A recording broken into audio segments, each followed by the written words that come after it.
Are you ready? Yes, indeed. All right, let's do this. Let's feel this music. Music is off. What about that fade?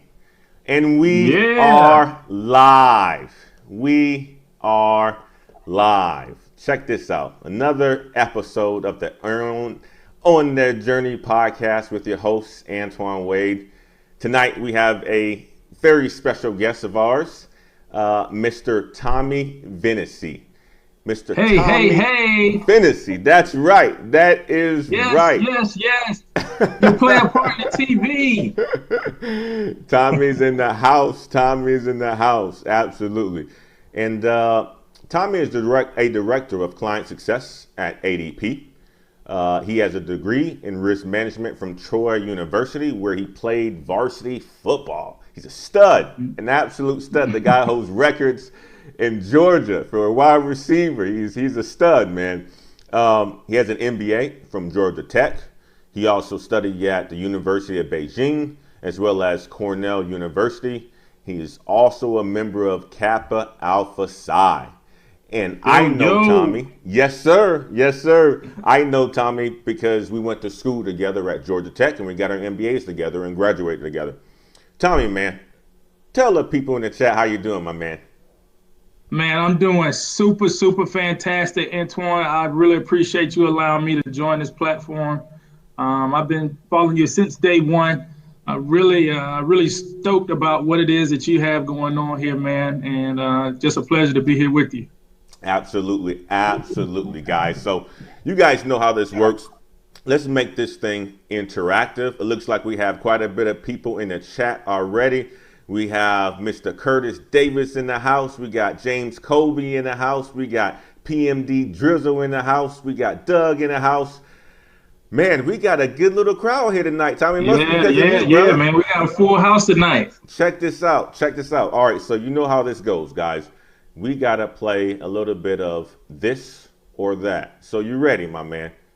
I'm ready. Let's go. Let's do it. All right, let me do this real fast. I got to get some settings good. You know, Thomie, do something. Do something for the people. Tell the people a little bit of something about you while I get the settings configured for the game or this or that. Tell them a little bit more about yourself, brother. Yeah, man, I'll just give them a little background. Again, Thomie Venisee, from a small city called Albany, born and raised in East Albany, Georgia. Lived there most of my life. Really have a strong affinity for most that venture off to Atlanta. They think Atlanta basically makes up all of Georgia, but there are some other cities that others may not know about. But as I mentioned, born and raised there, spent most of my life there, ventured over to Alabama, one state over, and I studied at Troy University. I played football at Troy University, had a great time there. Yep. I got a chance to really build a strong network through athletics, academics, and Kappa Alpha Psi, as you mentioned before. And went on to actually play a little bit after Troy. Not very long. So for those that love to go to Uncle Google, I don't know how much you'll find there, but there was a short stint there after college. But really jumped into a corporate setting because that's where I really felt I could thrive. Awesome. And started my career in insurance and financial services, and kind of climb my way up the ladder. I think we'll jump into that a little bit later. Absolutely. Don't give him the full story yet, Thomie. Don't give him the full story yet, my man. We want to save it for the show. Let's do this. Do this. Sorry to cut you off right away. You was getting ready to start kicking it to him and giving it to him right away. Let's do this. All right. Settings are good. We got the timer getting ready to kick off. Are you ready for a little bit of this or that, man? This or that. Let's do it. All right. Here you go. Would you rather own a house in a busy city or in a quiet rural area? It's a good question. I think I'll go with the city. I spent a lot of time in the rural city. You can say that for the others. I'll put me in the city. I'm a city boy now. All right. Would you rather buy something you don't really need or have money for food? Food. All right. Okay. Would you rather Good food. live? I'm a foodie. You're a foodie. You're a foodie. Yes, sir. Yes, Okay. sir. Okay. Okay. Would you rather live one life that lasts 1,000 years or live 10 lives that last 100 years each? Wow. Give me one. I'll make the best of it. All right. I'll Okay. make that one work. Yes, Aw- sir. I'm going to live it to the fullest. Awesome. Awesome. Would you rather go camping in the woods or stay at a five-star restaurant at the beach? Ooh, that's a great one. That's a great one. So if I'm going to live in the city, I like to get away sometimes. You can give me some campsites. I'll take that. Okay. Okay. Would you rather Yeah. go without your car or the internet for a month? Without my Yeah, I'll go without my car. I need access to information. There you go. There you go. Would you rather Yeah. play tennis or ping pong? Tennis. Okay. Wow. Wow. I would, typically most athletes, man, they are hardcore into ping pong, man. Yeah, yeah, yeah. I like to go against the grain a bit. Okay. Okay. Would you rather see a horror movie or a comedy movie? Comedy. Would you rather Love to be laugh. Okay. Yep. Yep. Yep. Would you rather be hatefully remembered or forgotten? Hate, hatefully remember. Okay. Yeah. All right. Would you rather vacation with your family or vacation by yourself? Family, man. I'm a huge family guy. Yeah, bring all the kids. Wow, look at that. Look at that. Would you Yes, rather indeed. would you rather be a vegan or follow the paleo diet? Vegan. Okay. Okay. Yep, vegan. So you would get rid of meat. Man, that's kind of Well, interesting. meat. I've already gotten rid of meat, so I maybe that was a trick question.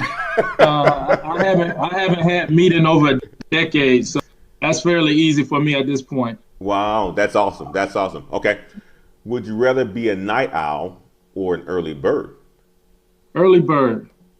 Early bird. Got it. All right. I think that's enough, my man. I think you shared a little bit more about yourself so the people in the chat will learn a little bit more about you. We got Mr. Michael Jackson watching. We got Mr. Jeff Etringer watching. We got Tamara Wade watching. We also got Wendy watching. What is up, guys? All right, so let's do this. Let's switch back over. We got the chat working on YouTube. My Facebook chat is coming on my phone over here. So if you look at me and I look that way, that means I'm answering the Facebook questions. All right. So let's do this. And we also got, guess who? Miss Anjanette just joined us in the house as well, too. What? AJ. AJ, we're going to have her on pretty soon as well. Before we get started, Thomie, I want to do something. Today's my mother's birthday. I know she's going to be watching this. I want to wish her a happy birthday. She is with us. She flew into San Jose last night, and we celebrated early today, and we're going to be celebrating for the rest of the week as long as she's here.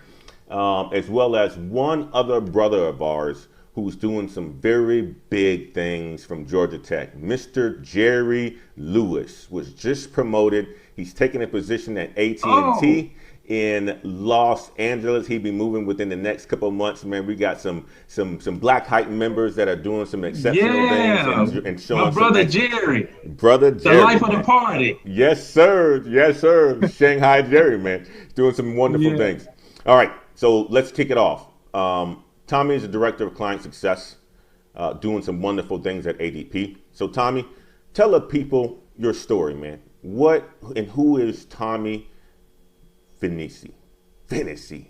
Venisee. Yeah, Venisee. You got it. You got it. There we go. Yeah, so I started down that path, talking about me growing up in a very small rural area where education, athletics, and opportunity to get out was the theme of every household. So I definitely took advantage of that. Followed the path of others that I had seen in athletics and academics. Actually, all of the females, maybe every female, I would say, that may be a stretch, but I think every female in my family was an educator. So even when I wanted to get away and stay with family or friends, education was still being thrust upon me. So whether I wanted to or not, I didn't have any options. And my father was actually a banker, and I had some other family members that worked within financial services. So after athletics, it was one of the two that were put in front of me, and I took the financial services route. And it really worked out for me. I mean, financial services, as you know, is relationship building. It's getting in front of clients, getting in front of your clientele, and making them feel comfortable, making them feel trusted by the efforts that you put forth daily. And that's what I've been able to do with that, throughout my career. Started my career in insurance, then ventured over to financial services. In fact, a very interesting time to get into financial services because this was just before the Great Recession. Yep. So all of the things that we've had to adjust or adapt to, I got a chance to see that prior to me entering the market. One, through my father and my uncles. They talked about financial services, but then me getting a chance to experience that for myself was indeed very interesting. And then to come on the backside of that, all the things that I had to adjust to left me in a position, Antoine, trying to figure out, hey, what's next? Yep. Do I continue down this path? Do I ride this wave again and try to withstand another cycle of potential recession, or do I find myself finding a new industry or function? And that's what actually led me to Cornell and Georgia Tech. Wow. Yep. Awesome. So tell the folks, all right, after the recession, you had to make a decision within your life to do something, and you chose to educate yourself. You come from a family of educators, where education is very important. So let's do this. Yep. Talk about how important education is to you and your family, right? Education is something that you said that, is very important to your family. Why is it important, and what did you make of it growing up? Well, for me, education was always placed as the one thing that could never be taken away from you. In a rural area like Albany, you don't have as many options as you do here in Atlanta or other metropolitan areas. And if you're looking to get out and revenue isn't an option for you, you're limited on those things or those avenues that provide that type of platform. Yep. So for me, I knew that was something that I needed to do to check the box. Does it necessarily guarantee that you'll be successful? No, it doesn't. But does it give you the opportunity to have one leg up on the next person? I think it does.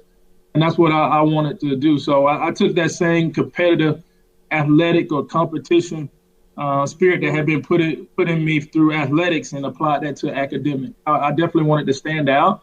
Yep. I wanted to make certain that I put myself in a position to be extremely successful, and that those that follow me, my kids, my grandkids, nieces, nephews, anyone that came in contact with me, had that same opportunity. It's yield great results, Antoine. I think had it not been for my education, I think some of the doors that have been open would not have been open. Athletics provided me a lot, but at some point for all athletes that ends. You do have to find a new venture, a new platform that allow you to brand yourself and put yourself in a position to support your family. And for me, I knew that started with education. Wow. No, that's powerful. I heard you say quite a bit of things, especially as being an athlete, right? Well, one, it opens doors for you. It is something that, you can do, and it's going to carry you throughout your career, but also throughout the entire world. But also, as an athlete, it is something that you can't forget, because you're going to have to, leverage that once your athletic career is over, right? And that could be a short term, or that could be a long term, right? Right. So you talk about athletics, and then you throw on this pigmentation that the Lord blessed me with. Though, in some arenas that can leave you with very few options. And I wanted to make certain that I'm able to overcome those options. Yep. Overcome those obstacles, that will, put those options in front of me. So I checked that box with your help and others here on this line, but I definitely wanted to make certain that I had my education, and not just an education, but one that stood out from others. So Georgia Tech in itself, Cornell, if I couldn't speak for myself, if anyone went and did research on Thomie Venisee, I wanted to make certain when they pull his name up that he stands out. Wonderful, wonderful. And we're going to get into that. We're going to get into why you chose Cornell and Georgia Tech. Obviously, there's really great brand schools. Let's do this. We got some folks within the chat. We got Coach Hags in the house. What's up, Coach Hags? One of my favorite coaches of all time are my track coach. We got Tiffany Wade in the house. She said happy birthday. Marlo's in the house. She said what up, TV? Eastside Albany. We got Curtis Davis said amen. Education cannot be taken away. The passion to learn. Gay Bay is in the house as well. Awesome transition. Utilizing athletics to pivot your career is strategic. Absolutely, my man. So let's jump over to this, Thomie. You talked about having some great brands of schools and choosing a great education by choosing Georgia Tech and Cornell. Why did you specifically choose those two schools, man? Yeah, so I'll jump back to athletics and I'll tell you a quick story, and sure. It was very revealing to me. So after I finished college, I went on to play professionally, at least making it several years afterwards. And when I was in Columbus, Ohio, my coach, the great Earl Bruce, he'd actually be a Hall of Famer. You look him up, you'll find him. Earl Bruce brought in several guys that went to Ohio State University, the Ohio State University. And told me that this particular week or several weeks that we have several home games, and because of the Ohio State University, several players will not play.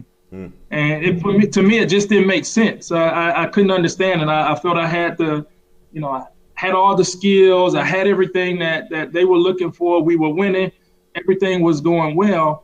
But what I didn't know at the time is that 60% of the season ticket holders for that particular team all went to the Ohio State University. And I just saw how strong an individual school can have on a community, can have on a business, can have on an entire state.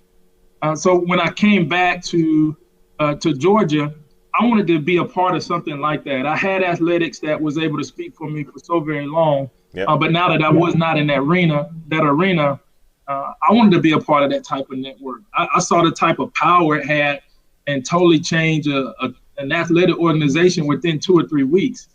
So if I can be in a setting where athletics can be changed by a group of people that aren't competing, that have nothing to do with the game, but because of their school, they all want to come together. If I can do that here, then why not? Wow, that is absolutely fantastic. So that led you to Georgia Tech. And now talk about you getting your MBA, because we got our MBA together. We graduated in what was it, 2015? Talk about 2015. Yes, talk about Georgia Tech and what that has allowed you to do after getting your MBA. Yeah, so I'll first talk about how I got to making a decision about first getting an MBA. Yeah. Working in financial services, a lot of the things that are obtained or done are through certifications or licenses. So it doesn't necessarily require formal education. It does require some formal training, but not through a traditional educational system. And the longer that I was in financial services, I began to see that things were starting to change drastically through the use of technology.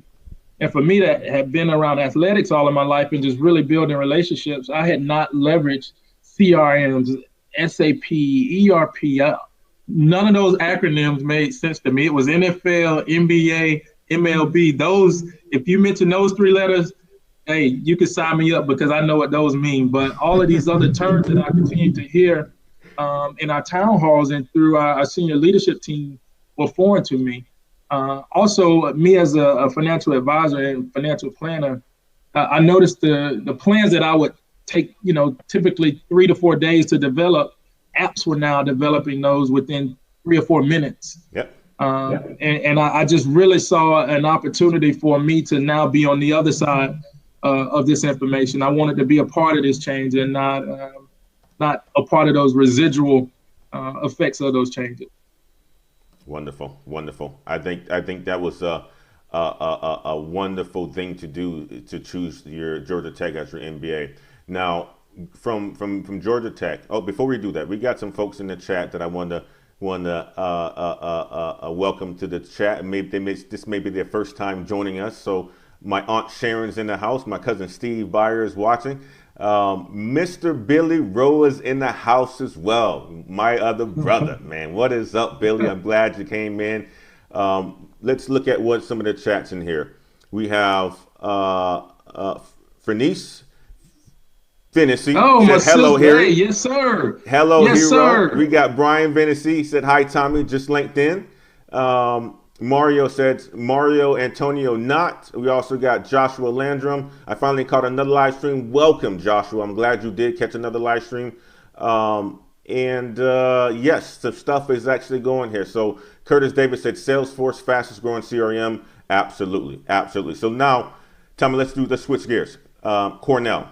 After you get your MBA, you decided to get even more education, something that I chose not to do. I was done after getting my MBA. That was a tough time, man. Yeah. Talk about Cornell and what Cornell has helped you with this too, as well, my brother. Yeah. So our MBA program, I think, was extremely great. The network that I was able to build through the institution was great, but there were some specialized things that I needed to really define. Yep. Prior to getting that additional education or utilizing those additional resources, everything that I had obtained up to that point was either company or industry specific.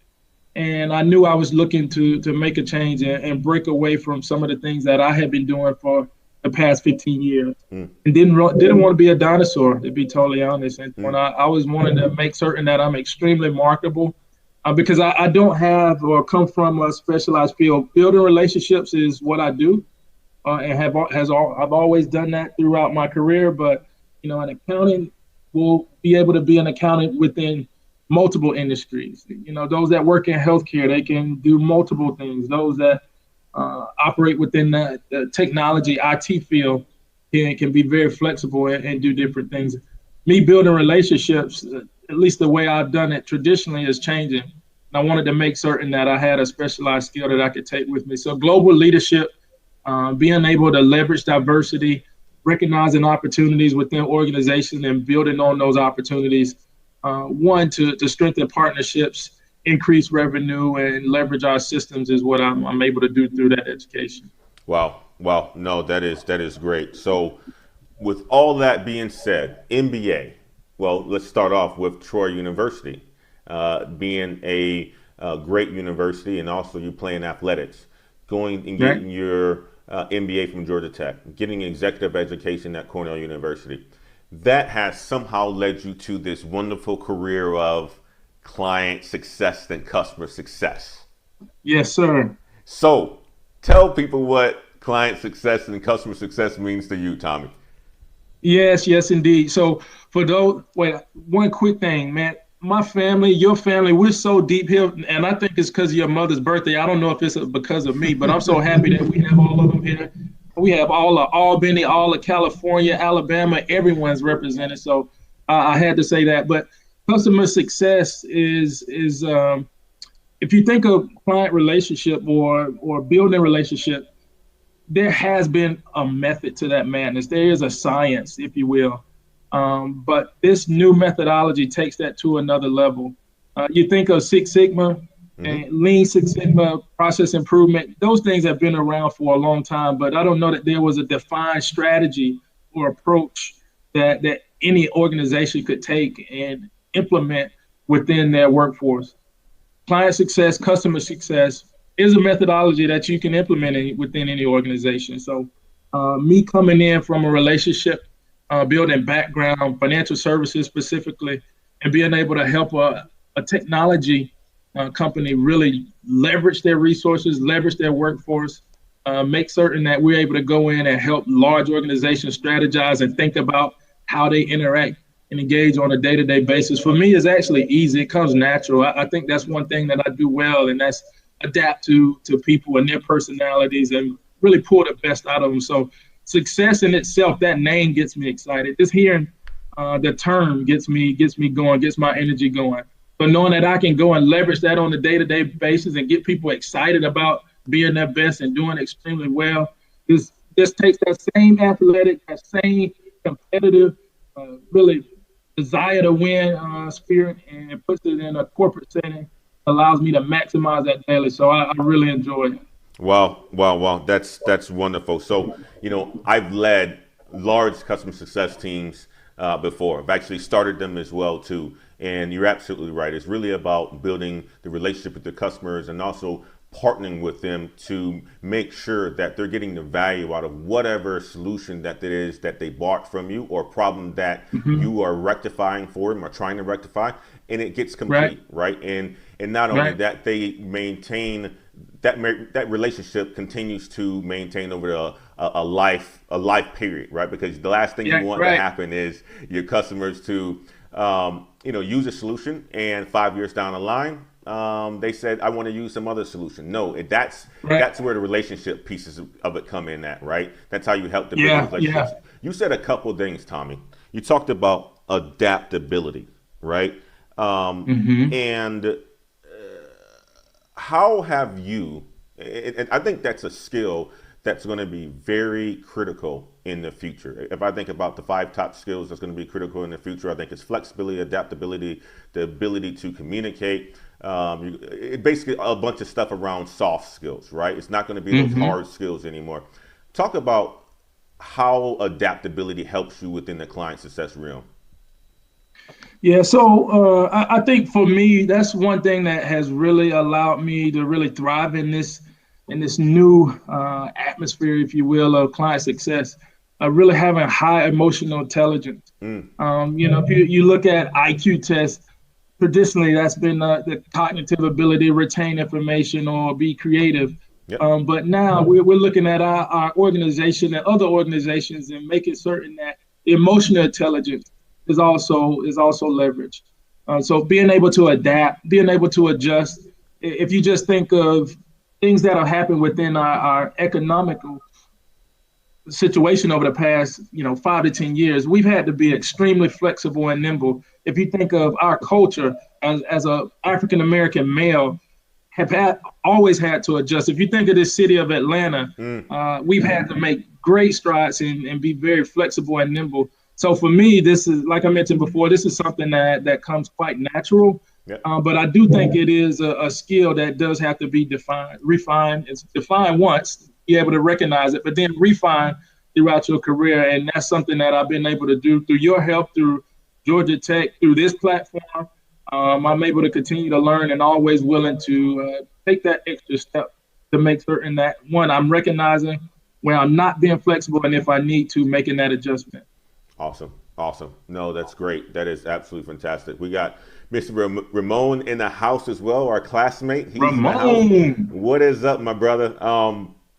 Let's do this. Let's talk about, for anyone considering a career in client and customer success, what are three important things that they need to know, to get into this field? One I just mentioned, and that's your own emotional intelligence and where you are. One thing that I've been able to do at ADP, which I haven't done traditionally, is really focus on strength, Mm, on my strength specifically. For a long time, it was always me trying to build up some of the weaknesses, identify opportunities, and really challenge myself to improve in those areas. But with this whole client and customer success methodology, it's really focusing on the strengths and making certain that your strengths stand out, you being true to yourself, not looking to change your core. So for one, I think really identifying who you are mm, and maximizing those strengths are key. Then also too, making certain that once identified that you're able to apply those in the right setting, whether that's a particular industry or a particular function, really maximizing on those things is key. I've had to maximize or adjust and make certain that I'm maximizing those things on several occasions. I mean, with meeting with clients on a day-to-day basis, things are always changing. yep. I'm having to change. My workforce is having to change. I mean, we have more millennials. I mean, a lot of things that I've done as a manager traditionally, I had to adjust and challenge. I mean, working from home, that was almost foreign, a decade ago. And now I'm having conversations about, getting my staff to come in at least 2 or 3 days a week, which I'm still adjusting. So you have to work with me, give me some time. but then also being able to utilize data, really leveraging what's in front of you. I think our industry will continue to become more of a data-driven economy, and being able to recognize things and forecast what changes we need to potentially make, and having that skill, like I said before, defining and refining that skill will allow someone to be great in that customer success methodology or that platform. Absolutely, absolutely. So we got some folks in the house. Brian Senior said, looking forward to the interesting dialogue. Yeah, absolutely. Ryan Pearson says, cuz handle your business. Mr. Rose says, just like with sports, business requires agility. Warren Poteet from West Palm Beach, Florida, he linked in. And first, Mr. Billy Rowe also said EQ is critical. So yes, absolutely. Tommy, you said something, working and maximizing your strengths. And you talked about, standing out. And when I think about that, I think about, we all are born on strengths with strengths in areas that, we may be stronger in some areas than and weak in some other areas. And a lot of the times, we live in a world where they say, okay, work on your weaknesses so you become pretty well balanced and so forth. When you're in a career that can maximize your strengths, how does that help you as a person? Does it help you maintain authenticity? I'm making sure I'm trying to ask the question the right way, because it is a difficult question. I think I know exactly where you're going. It does. And for me, it's been some trial and error. So we talked about how I've gotten to where I am now and some of the things that I'm doing, but it's been some trial and error for a long time. And when I tried to find the perfect career, find the perfect opportunity to really live out my passion, find the perfect opportunity to pay me X amount of dollars. And, on that quest for a long time, I began to get frustrated because I felt I had to either adapt to different circumstances, be someone else, take on a different leadership style. And that just wasn't me. So what I've done is I've segregated those things, the things that I'm most passionate about. If I'm not able to do those within my organization, I find a charity to release that energy. If there's X amount of dollars that I want to make and this organization isn't willing to pay me, and I have 3 or 4 hours after work, how can I cut into some of that revenue? What else is it that I can do in this gig economy that could allow me additional income? So for me, I've had to put those in different sectors. I've had to categorize that, one for myself, to make certain that I'm fulfilling who I am. I'm not changing who I am. I'm just finding ways to put those things to use, making certain that all of those strengths are maxed out. So we talked about this one life in these 1,000 years. Antoine, those 1,000 years, I don't know how we gonna get it all out, but I'm gonna make certain every bit of Thomie is utilized and we give it all we have, brother. I hear that, man. I hear that. And no, that's wonderful, Thomie, because a lot of the times we end up in careers and in positions where they don't they don't fit our skill set and what we're passionate about, right? And it's wonderful to be able to find a career where it leverages your strengths. And a lot of times, somebody like yourself, your strength is building relationship with people. You're flexible. You're easy to adapt to multiple people, and you have those soft skills. You also have hard skills as well because you're highly educated. But finding a career that really benefits you, where you can thrive in, is absolutely fantastic. And I found personally that client success is the area where I've been able to thrive in as well. Working with clients and making sure things just are executing, right? And not only that, from client success, I've been able to branch out to the sales organization, and that has helped me tremendous, right? Because you're not just trying to sell people on something that and not care anymore. No, you want to sell them something, get them to buy, as well as maintain that relationship so they can continue to keep buying from you. It's a lot easier to get people to buy from you after that relationship is already established than to get a new customer to buy from you. I tell you that right now, it is very difficult to get new customers to buy. That's just what it is, Thomie. It's the truth. So, that's where I've had a lot of success with leveraging the skills that I've learned within customer success, is because I've been able to do exactly what you said, Thomie, is to, maintain relationships, make sure there's a relationship relationships are continuously groomed, and it's certainly worked for me for the limited amount of experience that I've had in the sales organization. It's been so Yeah. far a great success. Yeah. You wanted to I say was something? going to say one other thing. It has also, Antoine, helped me with my personal life. So, early in my career, I would have leaders ask me, "What is it that you want to do or be in 10 years, or where do you see yourself in 5 years?" And I would make huge attempts to define some what I see now as some fictitious visions because I didn't know where I would be. I didn't know. I think I had an idea and I was following a path.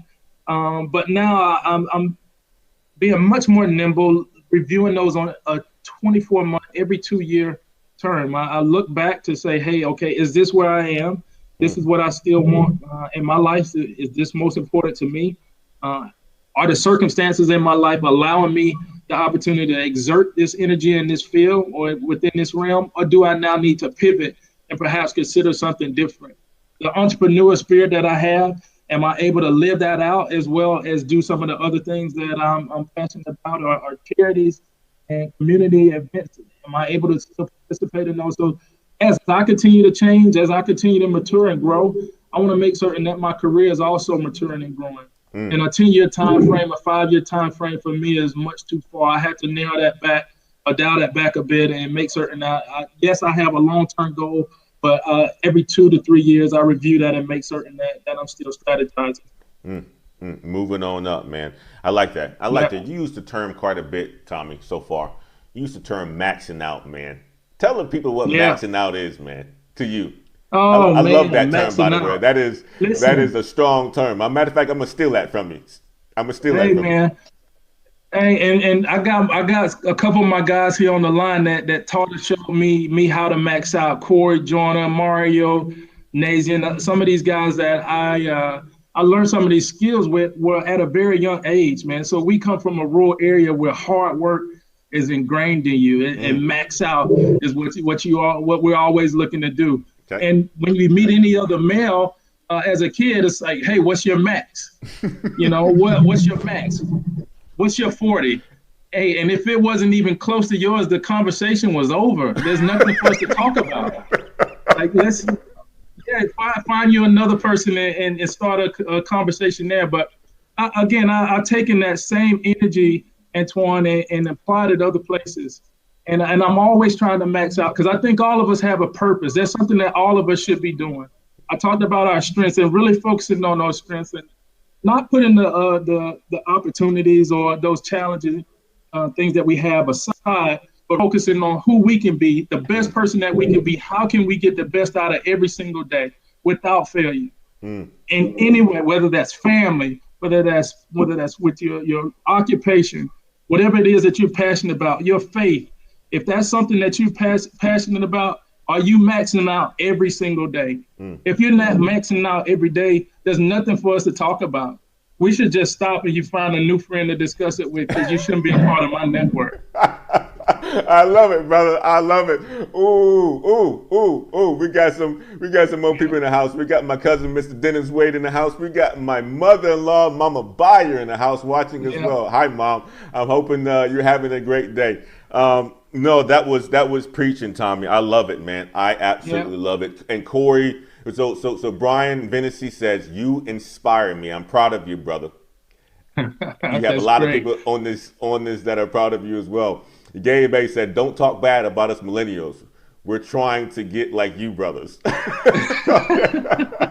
Corey says, he really meant get the butter from the duck. I don't know what that means, but sir. Yes, sir. Get the butter from the duck. Max out, baby. All right, so the definition of max out of what I heard Thomie say. He said a lot, and he was preaching to us right now, but it's being the best person that you can be in every single situation that you can be, right?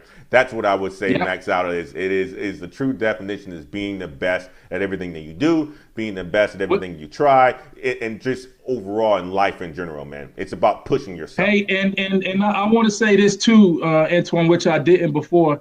Max out isn't giving your all and then quit. Max out is setting a goal for yourself and getting to that goal. not stopping just because you could. If we're lifting weights just because it's heavy today, we don't stop. We don't consider something below our max, our limit. We're gonna find whatever that number is, whatever that goal is, whatever that destination is, and we're gonna reach it, regardless of what's going on. The circumstances don't matter. I'm not interested in any obstacles. We're maxing out daily, every single day. We're maxing out. Thomie, man, a brother. we got Dr. Doc in the house, man. This guy right here was on our show. He became a doctor at 26 years old. He's in the house. He said maxing out. We got my sister says maxing out, love it. We got Ryan says go, brother. And Mr. Ronnie Ware, what's up, brother? How are you doing, man? He said powerful words, Thomie. Nah, that is fantastic. All right, so let's switch gears a bit, and I want to talk about, what are companies looking for when they're looking to hire people in client success? And then we're going to jump into, your thoughts on Black Heights. So let's talk about that. What are companies looking for? For companies like ADP or companies like, other companies that who have client success organizations, what are they looking for? So for somebody who comes across this video and say, you know what? I got two gentlemen who are rocking in the professional world. They're doing some wonderful things. They're excited about their careers. They're able to take those skills that they learn within client success. And I want to be like these two guys, right? Because we have quite a bit of young people who are watching us right now and will be watching us in the future on a replay and so forth. What are companies looking for? What is it that, we need to tell the group that are coming behind us? If they want to get into client success, what companies are looking for to give them a better insight of how to get into roles in client success. Yeah, so obviously, I think there's an educational track that allows someone to have an advantage. For me personally, as I mentioned before, studied in risk management and went on to get some graduate studies, which assists me greatly. But the people skills, those soft skills, are the things that really stand out to me. I don't know that there's a defined track that I'm specifically looking for. There is one that's actually published and put out, but there's not one that I look for. I do look for those that are really very curious to continue to learn. So for those that don't mind going against the grain when things are odd or difficult, because I talk about meeting with clients and having conversations with C-suite within these Fortune 100 and 500 companies. That's not a comfortable space for me. That's not something that just comes easily, but that is something that I don't mind putting myself in. I don't mind putting myself in that environment. I don't mind having those tough conversations, being able to overcome objectives with some intellect. So, not rambling, being able to have a defined path, knowing when I go in that I can strategize and I can think outside of the box and use some strategy to get us to a defined solution. So for someone to get there, though, like we mentioned before, there's obviously an educational track that will allow someone to gain some of those skills. But then there's also work experience, particularly in relationship management. Management consulting allows you to have that different type of skill set. I've seen a strong workforce within our organization that have come from that management consulting background, and those that really look to be successful or experts within this space, because this is something that you have to want to do. For those that don't have a passion to be in this space, I see it daily. They typically don't win. They don't thrive. But for those that want to be within this space, they're able to go out and be highly successful through applying those skills on a day-to-day basis. Awesome. No, that is great feedback. So we also got Miss Barb Olson in the house. How you doing, Barb? Barb is my wonderful legal, basically vice president of legal at the company that I work for, and she does a wonderful job for us, and she takes care of me all the time. So welcome to the show, Barb. I'm glad you're watching us live. Thomie, let's do this. Let's switch gears a bit. Now let's talk about what you know about Black Heights and its initiatives, and you coming to the platform tonight and what it means to you. So talk about it. What are your thoughts on Black Heights and its initiatives, my brother? Yeah, so I think Black Heights and everything that Black Heights is doing is extremely wonderful. We talked earlier about a growing workforce, specifically millennials, that look drastically different than our workforce did perhaps 20 or 30 years ago. And diversity, I mean, if you define it in the work setting, that's different mindset, different backgrounds, different orientations or representation. But specifically, Black Heights focuses on those of color.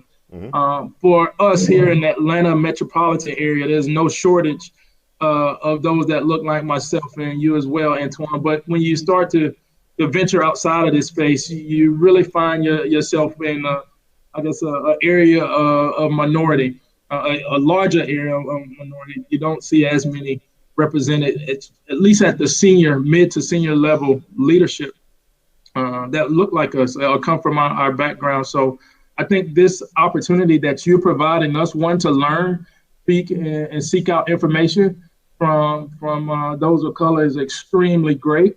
I want to continue to help and assist, not just being here on the platform, but getting training that I could take back to my team to help them identify areas of opportunity where they can grow, where they can implement those of colors and can help their organizations within the four walls of where we operate day to day, but then also getting out within the community and really spreading the word and making certain that those within the community know that, hey, there's this group that has a very, very, a very, very bright and great leadership skill set that they've been able to obtain through this platform. And this is something that we should consider and really take ourselves to the next level. Let's max out.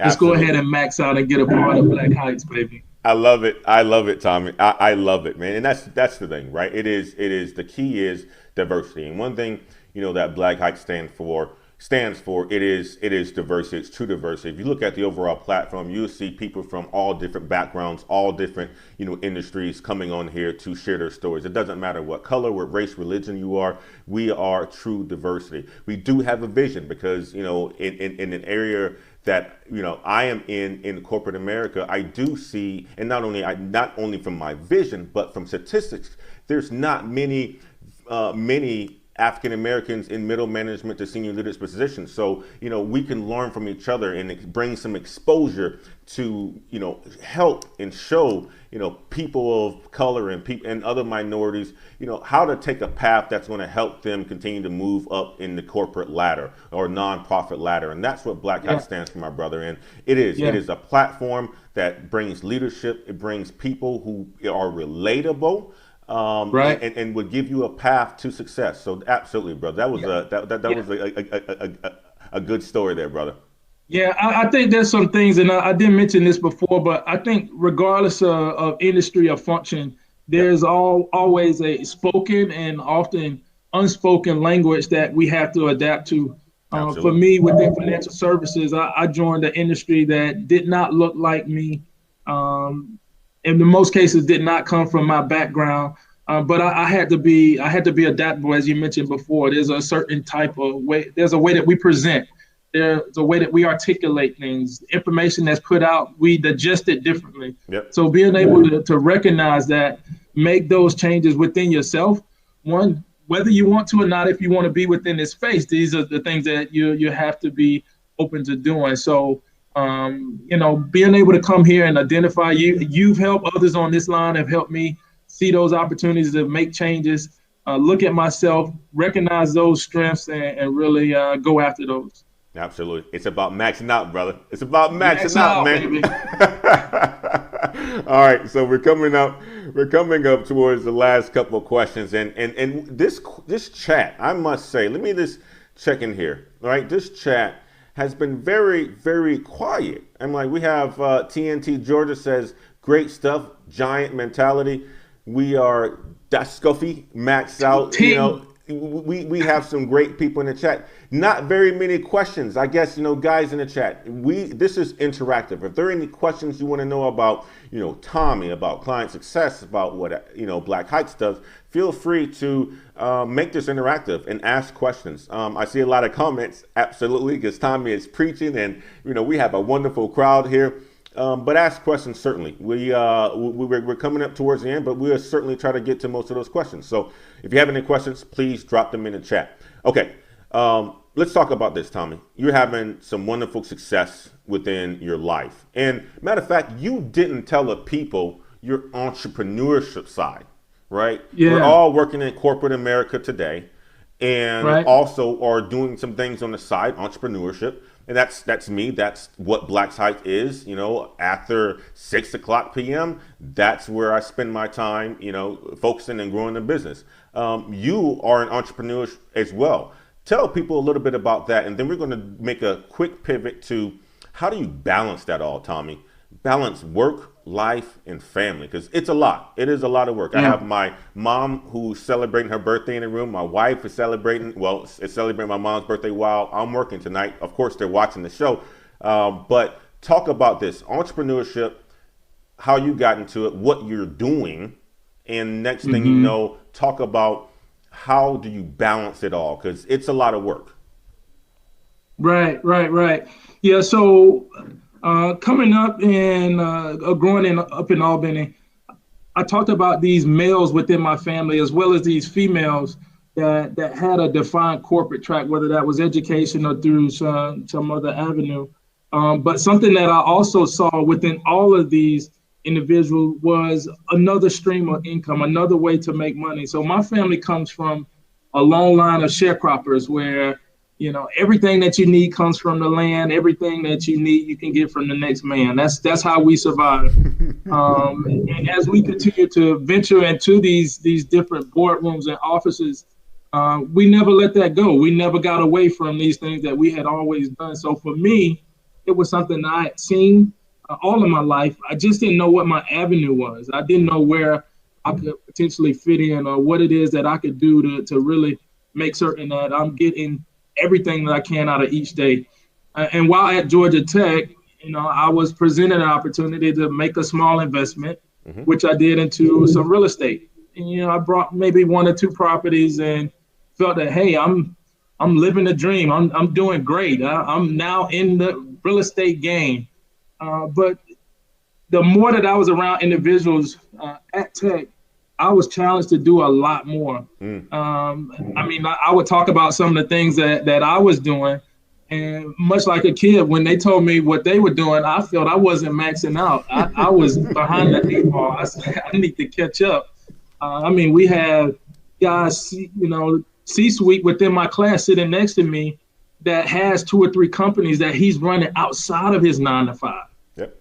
And it just was mind blowing to me. I had not been around. I had seen it at that level and knew that there was more that I need to do. So those 2 or 3 properties that I had when I initially started the program and now grown to nearly 2 dozen outside of the program. One, because of the opportunity to really leverage, really understanding what leverage and scaling up means. Yep. Leverage as much as you can, leverage long, scale fast. That's what I really learned at Georgia Tech, and that's what I've been able to apply to my business. Leverage as many resources as I can, as long as I can, scale up as fast as I can. So I've now grown this small investment firm of 2 to now, like as I mentioned, nearly 2 dozen properties, and manage those on a day-to-day basis outside of ADP. Awesome. Wow. That's maxing out right there, man. That is maxing out. Sir. So Yep. Thomie Venisee says this: what motivates you to be who you are? That's a good question, Thomie. Ooh. Look at that one. Well, a sibling comes on and tests your intelligence. Wow.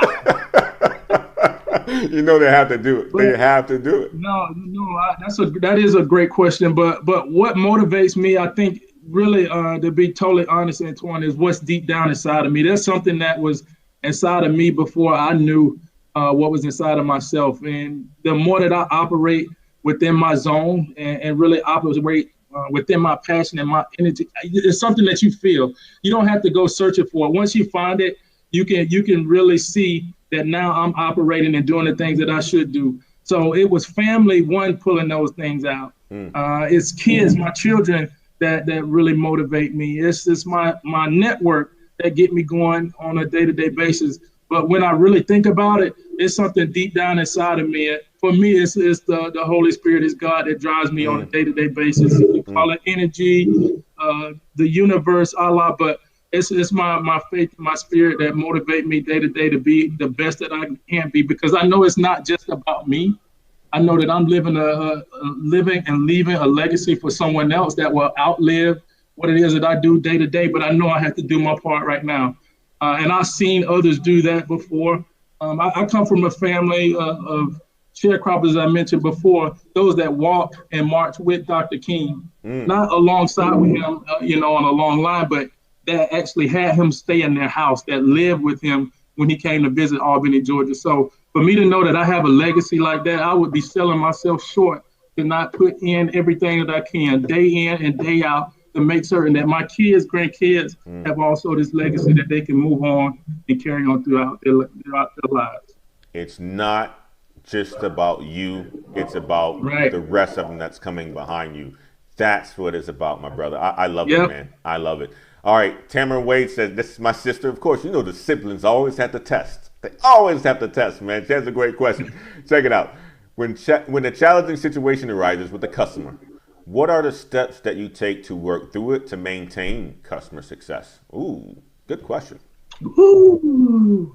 One first, Tamara, thank you for the question. I want to first make certain that whatever this challenging situation that has arisen, that we both understand and see that the same. That's always a good start for me, making certain one that we recognize what the challenge or the problem is, we identify it and see it exactly the same, because if not, we're operating or trying to accomplish two totally different goals. So that's typically where I start, and then try to quickly discover what are the barriers or obstacles that would prevent me from getting to an end solution. In a lot of cases, the client may have an assumption of some things that we could do, and it's just me validating that. But after discovering that, I did want to quickly find out what are the barriers that prevent me from getting to a solution, and then finding out what resources I can leverage to get there. So again, leverage as long as I can, and scale as quick as I can to get to a final solution.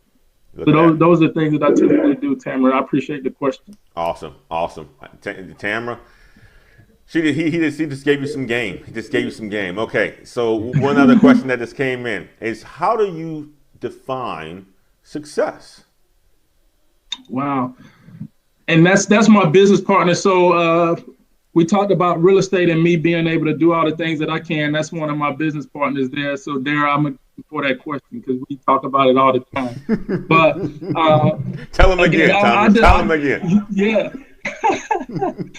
No, but I define success, me personally, by operating within my zone. There's some things that I hold true to my core, and I don't want to go outside of those things. So when I list these things down, when I know and state what it is that I want to be and become, I work toward those things and put forth that effort day in and day out.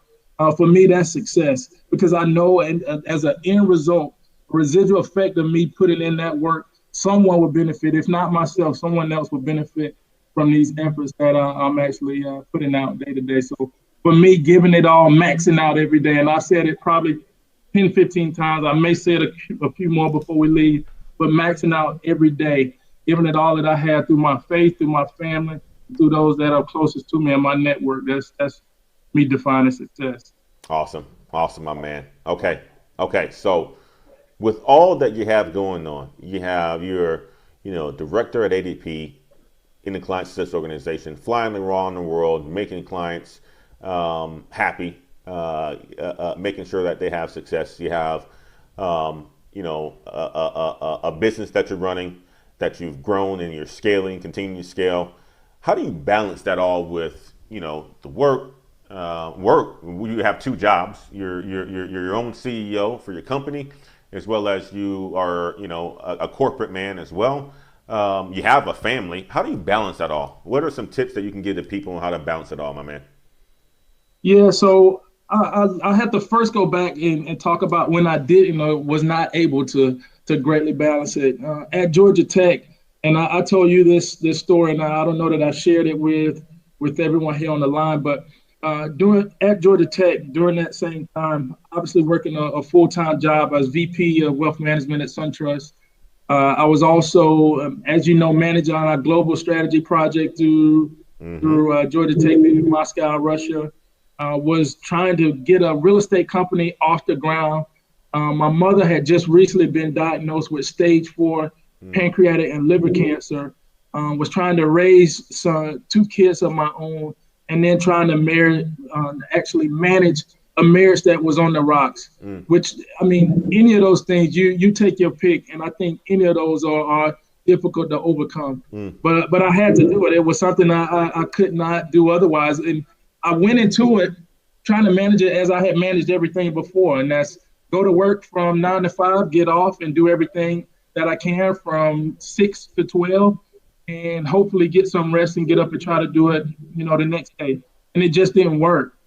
So I had to totally turn that model on its head. Instead of coming home at 5 o'clock and going to work, I would come home at 5 o'clock and go to sleep. So I would come home at 5, sleep to 7, be with my family from 7 to 9, go to sleep again, and wake up at 12 and 1 and work from 1 to 6, and then just keep my day going.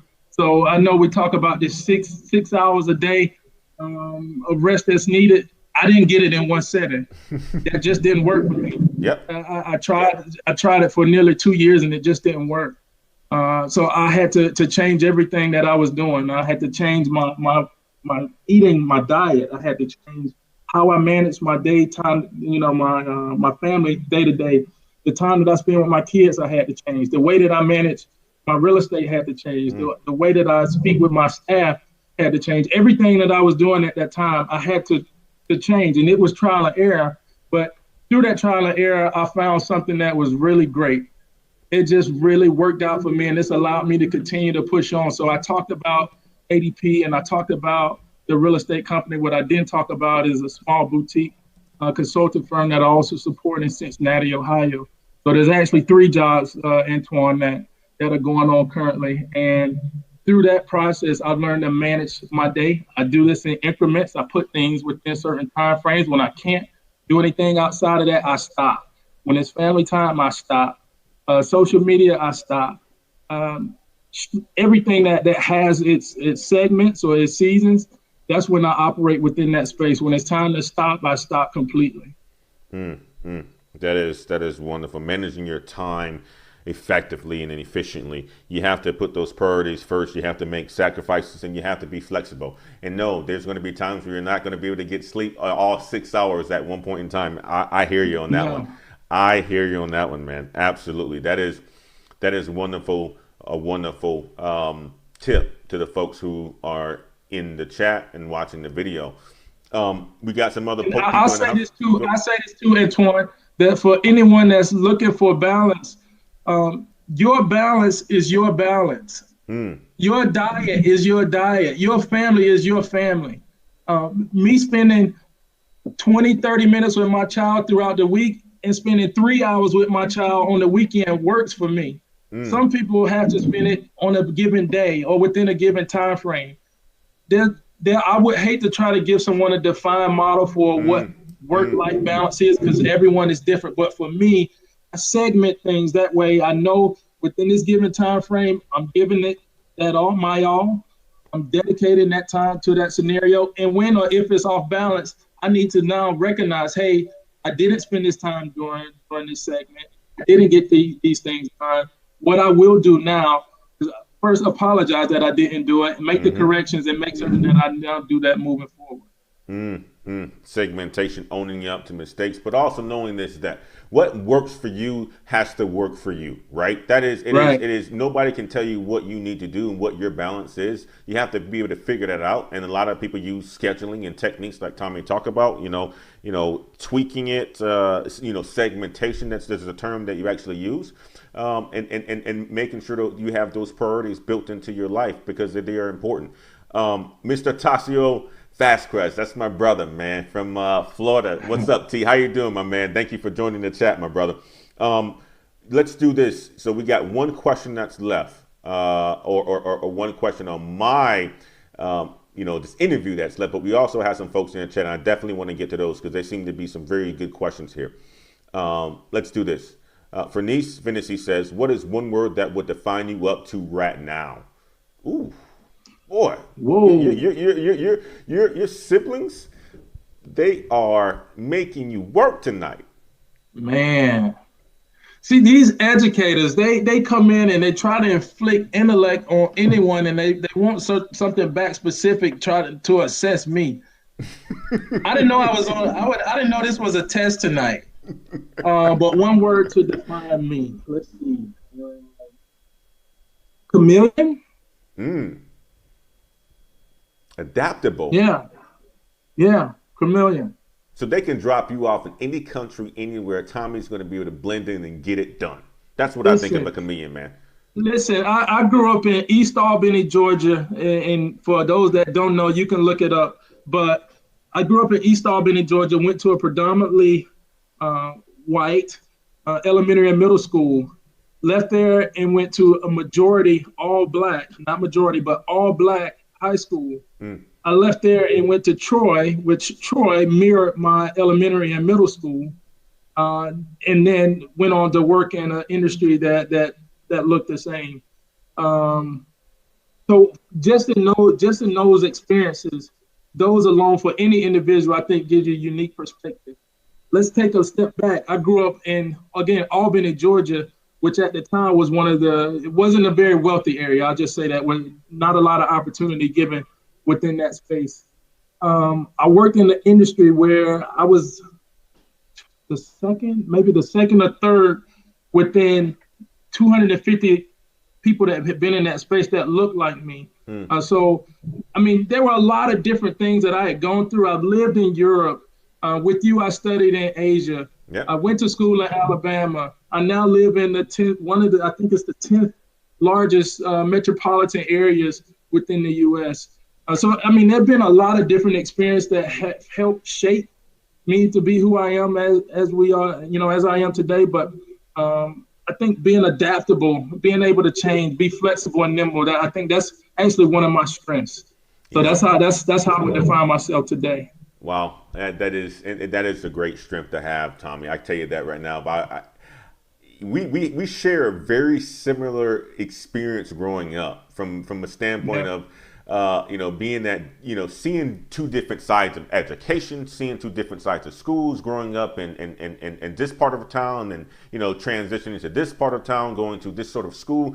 We have a lot of similarities there. Living overseas, Yeah. we have a lot of similarities. Being And educated then, by I some mean, and great then education. you throw this in. So Yes. I'll throw this in as well, because classism is a huge thing now, not just race, because we talk a lot about race, religion, and orientation, but classism is huge. Yep. I also grew up where I had entrepreneurs in my family, legal and illegal, that were extremely wealthy Mm-hmm. because of what they did on a day-to-day basis. Then I had those that lived in poverty, if you will, every day and for 20, 30 years. And we were all in the same setting. And it wasn't until I was older that I knew who was who. Mm. And it was because that was never important. We just would all adapt and come together and enjoy each other. Now, I did hear stories and, a display of this person or that person, but they were never defined by name. So me as a child, I never knew who was extremely wealthy and who lived in poverty. But you make adjustments, and you over a period of time create what you think is unique perspective, and you assess those situations as you move on. Awesome. Awesome. What is up, Miss Chambers? Thank you for joining the chat. She gave us a hand clap. Tiffany Chambers, she's doing some wonderful Tiffany, things at yeah, Home Tim. Depot.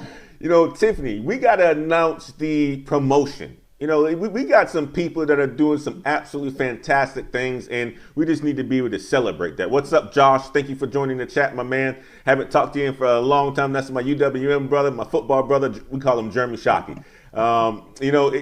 We have quite a bit of people in the chat. Thank you all for tuning in, staying with us, listening to Tommy's story.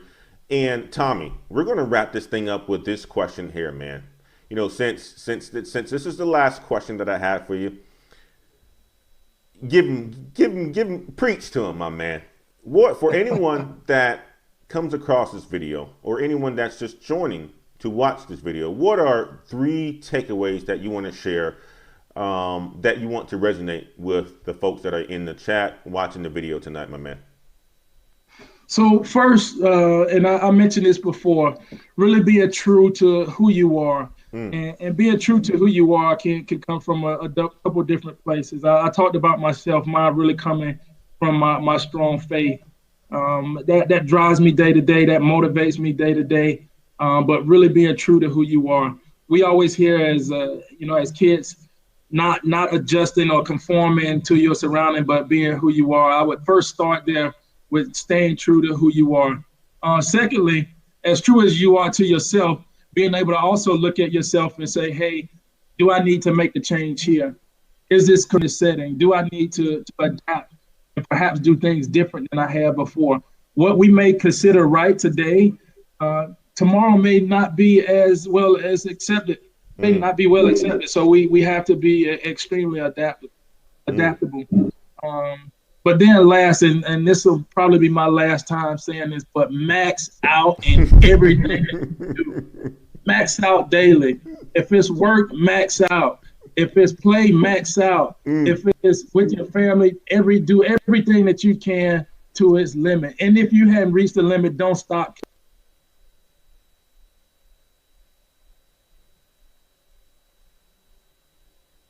Thomie, I think I lost you, brother.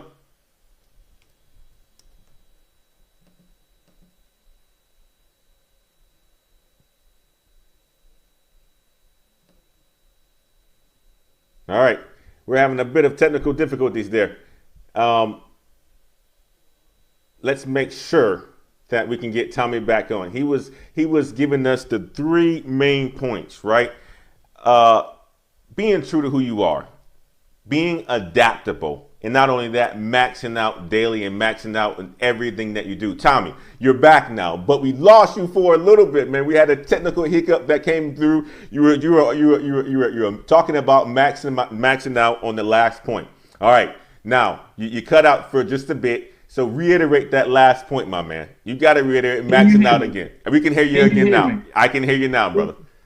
Listen, Antoine, everyone on the line, because I know we have some strong leaders here on the line. We do. I think with this core group alone, if each one of us just maxed out, if we came together and did the best that we could for this group alone, let's disregard everything that's going on outside of this core group, but just those that are on this line today. If we maxed out in just this space, man, it gives me goosebumps thinking about what could have happened, what could occur if we just all came together and put the amount of energy that we have together for something positive. So yeah, one putting the energy together, but for something positive, not for a party. Yeah, we can party. Antoine and I, we party all the time. That's my party brother. Yep. But when we put our minds together to do something great, I get excited just thinking about the opportunity, things that we'll be able to accomplish. So I'll leave us with that, and actually leave us with the challenge. And I don't know what it is today, and I don't know how we bring it all together, Antoine, but us finding a way for this platform to be used for something positive outside of just this stream, but outside of just this podcast, that there's something within our community, that there's something within our state, within our network that we can come together on and max out on. What we talk about financial gain, we talk about living out the faith that's been put in us, and we make certain that we're doing the best for our family. Let's come together. Let's come together, Antoine.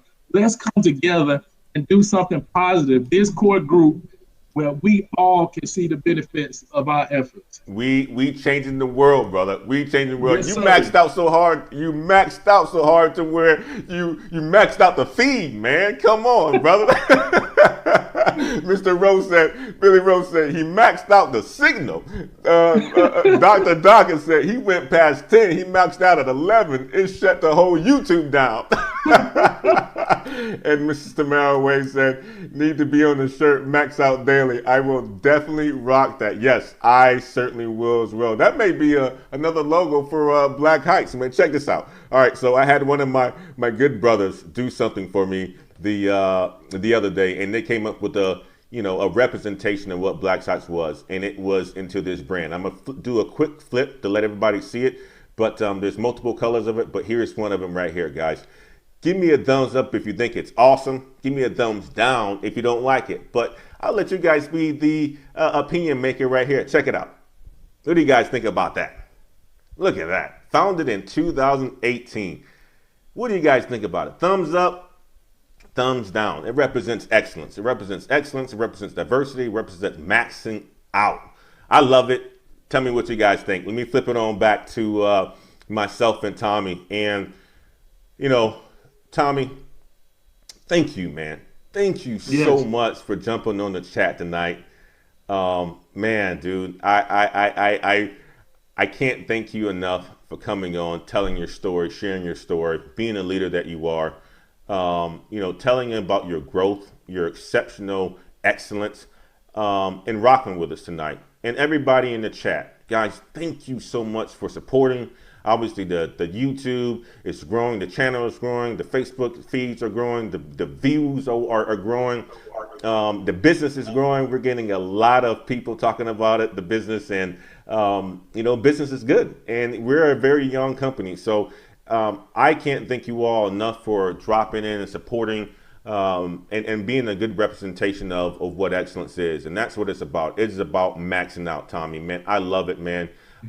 You know, for the people that, you know, want to contact you, get a hold of you. Are you on LinkedIn? Do you have a Twitter or Instagram that, you know, you can pick up some more followers? Or you got a YouTube channel? Anything that you want to share with the folks in the chat, brother? Yeah, so Instagram, Twitter, T Venisee at TVENISEE. Yep. LinkedIn, Thomie Venisee. Everywhere, Thomie Venisee. Awesome. T Venisee, Thomie Venisee, and there's only one. You won't find another one. This is a one for one. This is as good as it gets as it relates to T Venisee. There is not another one. This is the real one. This is the fake one. There's only one. This is it. This is all you get right here. That's awesome, man. That is awesome. I got a lot of thumbs up. Jacoby said, "What? Yes, he gave a thumbs up. Tiffany gave a thumbs up. Tam gave a thumbs up. Discover gave a thumbs up. Anton Walker, what is up, my man? Thank you for joining the show. He gave a thumbs up. Ryan Pearson gave a thumbs up. Thank you guys for watching. Mr. Irwin joined. Chris Johnson is watching. How you doing? Chris is one of my high school classmates, man. Thank you for watching, my man. Guys, I appreciate you all. And until next time, you will find us on... Yeah, this your boy TV on the mic. We about to close this thing tonight. Ow! The hype man. And until next time, guys, you will find us on next Wednesday with another great show in store. Stay tuned. I'll make sure I get that on the YouTube so you guys can schedule it. And I appreciate you guys as always. And until next time, peace.